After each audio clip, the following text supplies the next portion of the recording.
Hello bachcho, let's read the question. Question says if alpha and beta are the real roots of x square plus px plus q equal to 0 and alpha की power 4 beta की power 4 are the roots of x square minus rx plus s equal to 0, then the equation x square minus 4px plus 2q square minus r equal to 0 has always.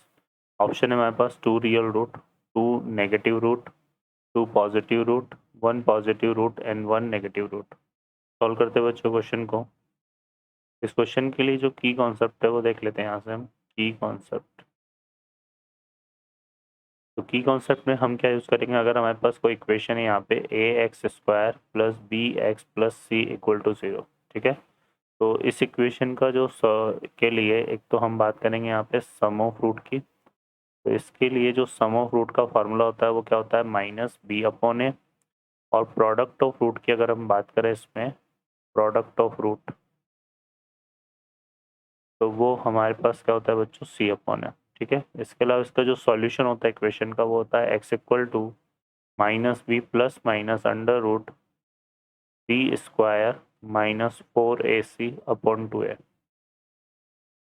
ठीक है बच्चों, तो ये चीज़ हमारे पास होती है. Solve करते क्वेश्चन को. इस क्वेश्चन में हमें देखिए यहाँ पर इक्वेशन दिया हुआ है x square plus p x plus q equal to 0. और इसके जो रूट्स हैं इक्वेशन के, ये जो रूट्स हैं, रूट्स ऑफ इक्वेशन जो है हमारे पास वो क्या है, अल्फ़ा एंड बीटा. ठीक है. तो इसके रिगार्डिंग हम क्या करते हैं यहाँ पे, एक तो सम ऑफ रूट निकाल लेते हैं अल्फ़ा प्लस बीटा, जो कि कितना आएगा, माइनस बी बाई होता है तो ये कितना आएगा, माइनस का पी. और प्रोडक्ट ऑफ निकालें अल्फ़ा इंटू बीटा तो सी बाई ए होता है, वो आ जाएगा क्यू. ठीक है. अब हमें यहाँ पर एक इक्वेशन दिया हुआ है x square minus r x plus s equal to 0. ठीक है. इस इक्वेशन के लिए अगर हम सम ऑफ रूट निकालें तो इसके जो रूट्स हैं, रूट्स ऑफ इक्वेशन, ये हमें गिवन है वहाँ पर alpha raise to 4 and beta raise to 4. ठीक है. तो यहाँ से अगर हम सम ऑफ रूट्स निकालें तो यहाँ पे आ जाएगा alpha raise to 4 plus beta raise to 4 equal to कितना आ जाएगा, माइनस बी अपॉन ए के फॉर्मूले से ये आर के इक्वल आ जाएगा. इसको हम क्या लिख सकते हैं, इसको लिख सकते हैं alpha square plus beta square का whole square minus 2 alpha square beta square equal to are. अब यहाँ पे देखिए तो ये हमारे पास क्या हो रहा है, alpha square plus beta square को भी हम क्या लिख सकते हैं, अल्फ़ा प्लस बीटा का whole square minus 2 alpha beta whole square और माइनस 2 अल्फ़ा बीटा का whole square equal to are. अब देखिए यहाँ से अल्फ़ा प्लस बीटा की जो वैल्यू है वो हमारे पास यहाँ से हमने निकाली थी, कितनी आ रही थी, माइनस पी. तो माइनस पी का स्क्वायर करेंगे तो ये पी स्क्वायर आ जाएगा. और अल्फ़ा इंटू बीटा की वैल्यू क्या है, 2, तो यह आएगा माइनस का 2q का होल स्क्वायर. और इसको हम क्या लिख सकते हैं, अल्फ़ा बीटा की वैल्यू क्यू पुट करेंगे तो यह आ जाएगा आर प्लस 2q स्क्वायर. ठीक है बच्चों, ये आ गया हमारे पास. अब यहाँ पे ये जो रिजल्ट आया है आर प्लस 2q स्क्वायर वाला, इसको हम क्या करते हैं, हम यहाँ पे, ये तो हो गया हमारे पास. अब इसको मेंशन कर देते हैं 1. ठीक है. अब हमें देखो क्या दिया, फर्दर क्या फाइंड करना है, ये जो इक्वेशन है ना, इसका रूट्स के बारे में बताना है कि क्या होंगे. तो इक्वेशन ले लेते हैं. इक्वेशन क्या है हमारे पास, X square minus 4q(x plus 2q square 4q(x plus 2q square और माइनस आर इक्वल टू 0. ये दिया हुआ है ना.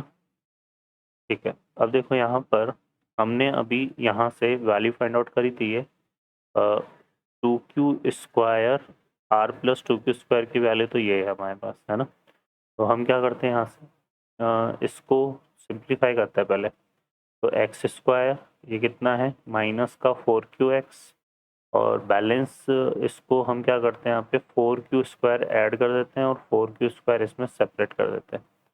और ये आएगा माइनस का आर स्क्वायर और यहाँ पे क्या था, प्लस का 2q स्क्वायर क्या है पहले से, इक्वल टू 0. तो ये हमारे पास क्या बनेगा बच्चों, ये बन जाएगा x माइनस 2q का होल स्क्वायर.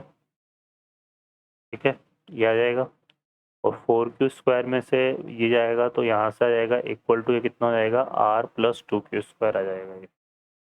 ठीक है, ये आ गया हमारे पास, है ना। तो ये वैल्यू आ गई हमारे पास यहाँ से। तो अब हम क्या करते हैं, अब r + 2q² की वैल्यू फ्रॉम इक्वेशन 1 अगर देखें, फ्रॉम इक्वेशन 1, है ना, r + 2q² की वैल्यू जो है p² - 2q का होल स्क्वायर, तो वो यहाँ पुट कर देते हैं। तो यह आ जाएगा x - 2q का whole square equal to p² -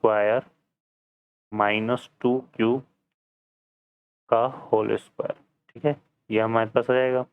अब स्क्वायर रूट लेंगे यहाँ पर, तो x - 2q इक्वल टू क्या हो जाएगा, प्लस माइनस p² - 2q। ठीक है, और यहाँ से x इक्वल टू आ जाएगा हमारे पास कितना, 2q plus minus p² - 2q। ठीक है, तो ये आ जाएगा। अब इसको अगर हम सॉल्व करते हैं यहाँ से, तो एक तो पॉजिटिव कंसिडर करेंगे, तो एक रूट तो हमारे पास आ जाएगा पॉजिटिव कंसिडर करने पे 2q प्लस 2q, ये प्लस माइनस है, तो ये आ जाएगा 2q प्लस p² - 2q। तो 2q से 2q कैंसिल कटेगा, तो x इक्वल टू कितना आएगा, p²। और अगर हम नेगेटिव लेते हैं तो x इक्वल टू हमारे पास कितना आएगा, 2q प्लस p², और यहाँ पे नेगेटिव लेंगे तो नेगेटिव नेगेटिव पॉजिटिव, ये नेगेटिव हो जाएगा और ये पॉजिटिव हो जाएगा, तो प्लस 2q, तो आ जाएगा 4q माइनस p²। ठीक है, ये आ जाएगा। अब यहाँ पर जो p और q थे, p एंड q, ये क्या है, कोफिशिएंट ऑफ इक्वेशन। जो इक्वेशन हमें दे रखे हैं यहाँ पर x² plus px plus q, है ना, x² plus px plus q equal to 0। ये कॉफिशेंट्स है यहाँ पे, कॉफिशेंट है ना, p तो क्या है, x का कॉफिशेंट, और q क्या है, कांस्टेंट टर्म है ना। तो इसका मतलब क्या हो गया यहाँ पर कि जो p एंड q है वो किसको बिलोंग करेंगे, r को, है ना। तो यहाँ से इसका मतलब ये हो गया कि p² भी r होगा और x² भी, तो यहाँ पे p² भी जो है किसको बिलोंग करेगा, रियल नंबर को, और ये जो रिजल्ट है 4q माइनस p², ये भी किसको बिलोंग करेगा, रियल नंबर को। तो हम यहाँ से बोल सकते हैं कि जो रूट्स ऑफ इक्वेशन है, रूट ऑफ इक्वेशन वो कैसे हैं बच्चों, रियल है। कैसे हैं, यहाँ पर रियल रूट्स हैं इसके, है ना। तो 2 रियल रूट्स यहाँ पर हमारा आंसर बनेगा। Option A is the correct answer. Okay बच्चों, I hope you understand well. Best of luck, thank you.